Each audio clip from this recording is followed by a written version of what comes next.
Welcome back.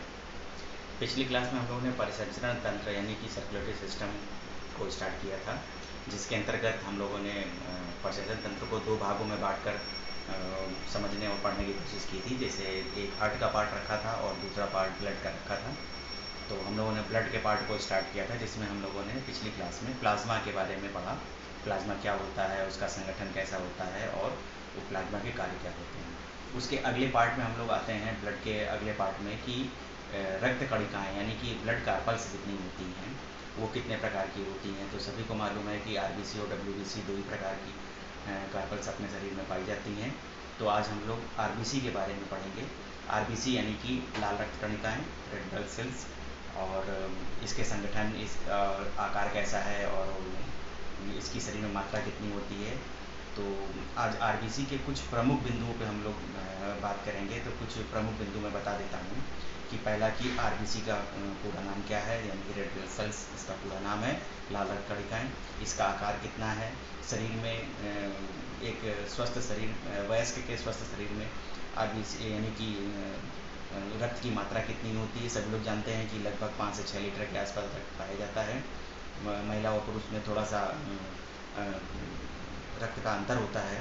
और इसके अंतर्गत एक हीमोग्लोबिन पाया जाता है। हीमोग्लोबिन क्या होता है, यानी जो लाल रंग का आकार होता है उसको हीमोग्लोबिन एचबी के नाम से हम लोग जानते हैं। हीमोग्लोबिन होता क्या है कि जो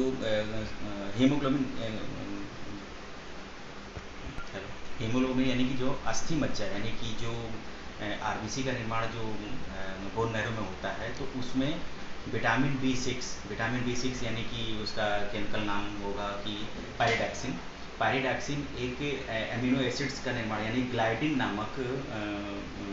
ग्लाइलिन होता है। ग्लाइलिन नामक एक एमिनो एसिड्स का निर्माण करता है और उसमें जो ग्लोबिन नामक प्रोटीन मिल करके हीमोग्लोबिन का निर्माण करता है, इसीलिए इसको हीमोग्लोबिन कहते हैं। फिर से एक बार बताता हूँ कि शरीर में अस्थि मज्जा में जो विटामिन B6 पाया जाता है यानी पायरिडैक्सिन पाया जाता है, वो ग्लाइलिन नामक एक प्रोटीन का निर्माण करता है और मतलब एमिनो एसिड्स का निर्माण करता है। और उस शरीर के अंदर पाया जाने वाला जो ग्लोबिन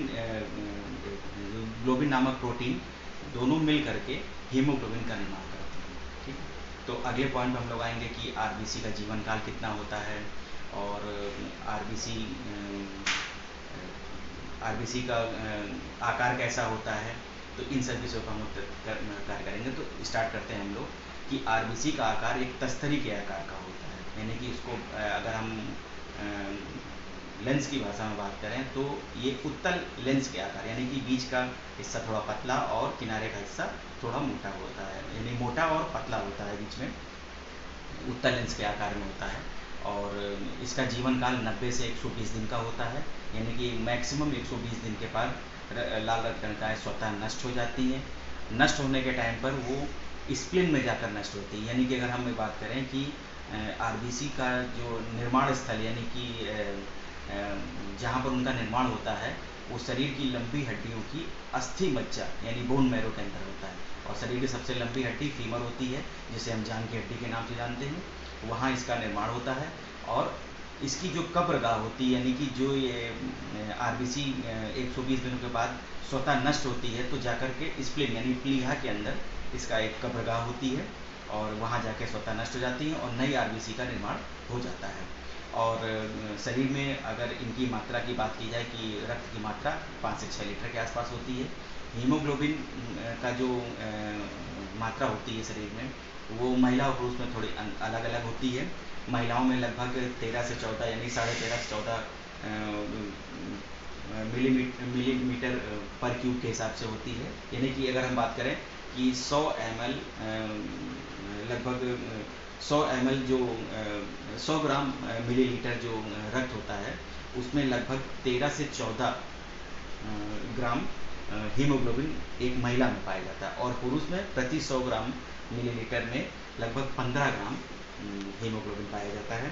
और अगले पॉइंट की बात करें कि आरबीसी में यानी केंद्रक नहीं होता है। अगला पॉइंट है कि आरबीसी में केंद्रक नहीं होता है और इसका जो माता के गर्भ में जब फीटस होता है तो उस समय आरबीसी का निर्माण स्प्लीन में होता है। ये एक पॉइंट है। जन्म के बाद यानी कि जब कोई भी फीटस अपना जीवन यापन करने लगता है तो उसका निर्माण जो आरबीसी का निर्माण है वो जा करके आरबीसी यानी कि लंबी हड्डी की बोन मैरो में होने लगता है। अच्छा, इनके शरीर में आरबीसी की जो मात्रा होती है, एक वयस्क स्वस्थ शरीर में आरबीसी लगभग 20 ग्राम के आसपास होता है। अगर उससे अधिक हो जाए तो हीमोक्रोमेटिक रोग होने के लक्षण दिखने लगते हैं। और अस्थि मज्जा यानी कि जो बोन मैरो है वो सभी हड्डियों में पाई जाती है, लेकिन आरबीसी के लिए लंबी हड्डियों की बोन मैरो ही उसका जन्म स्थल होता है। ठीक है, तो आशा करता हूँ कि आपको ये आरबीसी के बारे में कुछ पॉइंट्स समझ में ज़रूर आए होंगे, और जिससे किसी इसको समझने में समस्या उत्पन्न हो रही हो वो कमेंट बॉक्स में कमेंट कर सकता है। और कभी कभी ये भी 5 नंबर के शॉर्ट नोट में आता है कि आरबीसी लिख के सिर्फ आता है कि आरबीसी क्या है। तो आरबीसी मैंने आपको बताया कि आरबीसी का पूरा नाम, उसका जीवन काल कितने दिनों का होता है, उसका आकार कैसा होता है। तो आकार 7.4 माइक्रोन से लगभग 8 माइक्रोन के मध्य होता है, तस्तरी के आकार में होता है।